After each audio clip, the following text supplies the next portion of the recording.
әнекей ғөмірге бір құшақлый да алмадым. Қазір исемем түшәден үшіп ките жаннарым.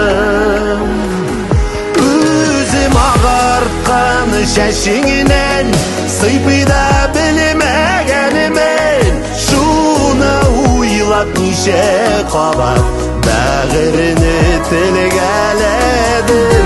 Өзім ағартқан шәшіңінен сыйпыда білмегенімін, шуны уйлап неше қабат бәғіріні